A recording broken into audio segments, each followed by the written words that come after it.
অনেক পেশেন্টই ক্লিনিকে বলেন, ডাক্তারবাবু আইভিএফ করতে অনেক খরচা, আমাদের দু একটা আইওয়াই সাইকেল করলে হয় না? বা যাদের বেশ কয়েকবার আইওয়াই হয়ে গেছে কিন্তু প্রেগনেন্সি আসেনি, যখন আইভিএফ এর কথা বলা হয় তখন তারা আরো কয়েকটা সাইকেল আইওয়াই করে দেখতে চায়।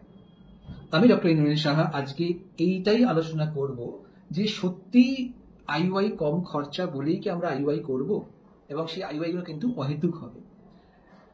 সায়েন্স কি বলছে? রিসার্চ বলছে যদি কোনো মহিলার বয়স 40-এর উপরে হয়ে যায়, ইনফার্টিলিটি অনেক দিনের, বহু বছরের ইনফার্টিলিটি, ডিমের সংখ্যা কমতে আরম্ভ করেছে, শুক্রাণু সংখ্যা কম, অথবা টিউব ভালো নয়, যখন আইওয়াই করে ফলিকুলোমেট্রি করে দেখা হচ্ছে যে ওভুলেশন ঠিক সময় হচ্ছে না বা ইউট্রাসের লাইনিং ঠিক নেই, সেখানে কিন্তু আইওয়াই করে খুব একটা লাভ হবে না।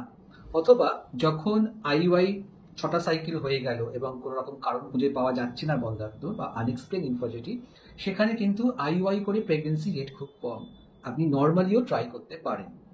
তাই কম খরচা বলে আইওয়াই করে লাভ নেই, দেখতে হবে আইওয়াই সত্যি করে কোনো রকম প্রেগনেন্সির আশা আছে কিনা। কেউ আপনাকে বিনা পয়সায় আইওয়াই করে দেবে না, তাই তো? তাই জন্য ওই টাকাটা ফালতু খরচা না করে আপনারা নিজেরা চেষ্টা করতে পারেন অথবা আইভিএফ করতে পারেন। আবার বলছি, কোনো একটা চিকিৎসা তা যতই কম খরচের হোক না কেন, সেখানে যদি প্রেগনেন্সির চান্স না থাকে, শুধু কম খরচার জন্যই মাসের পর মাস ওই আইওআই করতে গেলে বয়স বেড়ে যাবে, ডিম্বাণুর সংখ্যা হয়তো আরো কমবে, কোয়ালিটি কমবে, অথবা শুক্রাণুটাও সংখ্যা কমে যেতে পারে। তাই একটাই টেক হোম মেসেজ, যে অহেতুক আইওআই করবেন না। যদি দরকার পড়ে, যদি আপনার ডাক্তারবাবু বলে, নিশ্চয়ই করবেন যখন আপনার আইওআই সাকসেস রেট ভালো হবে।